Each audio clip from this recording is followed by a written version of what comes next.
యేసు నామమున శుభాభివందనములండి.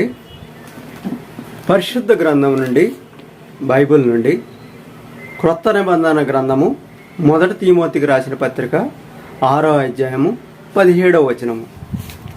ఇహమందు ధనవంతులైన వారు గర్విష్ఠులు కాక, అస్థిరమైన ధనమునందు నమ్మిక ఉంచక, సుఖముగా అనుభవించుటకు సమస్తమును మనకు ధారాళంగా దయచేయు దేవుని అందే నమ్మకించుడని ఆజ్ఞాపించుము.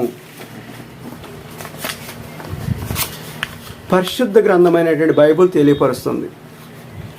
నా చేతిలో ఉన్నటువంటి నోటు 500 రూపాయల నోటు. దీన్ని ధనము అంటారు, డబ్బు అంటారు. పరిశుద్ధ గ్రంథమైనటువంటి బైబిల్ ద్వారా దేవుడు మాట్లాడుతున్నాడు. ఇహమందు ధనవంతులైనటి వారు, ధనవంతులు కానిటి వారు ఎవరైనా ఈ ధనము యందు నమ్మిక ఉంచకుండా సుఖముగాను నెమ్మదిగాను బ్రతుకు నింపుతము ధారాళంగా దయచూపు దేవుని యందే నమ్మిక ఉంచమని ఆజ్ఞాపించుతున్నాడు పౌలు గారు తిమోతికి. ధనము, ఈ ధనము ఏం చేస్తుంది? స్నేహితులను సమకూరుస్తుంది, బంధువులను సమకూరుస్తుంది, చక్కటి ఇల్లును నిర్మించుటకు సమకూరుస్తుంది. అదేవిధంగా మంచి సమాజంలో మంచి పేరు పలుకుబడి తెప్పించుటకు సహాయం చేస్తుంది. ఈ ధనము చేయకూడనటువంటి పనులు కొన్ని ఉన్నాయి.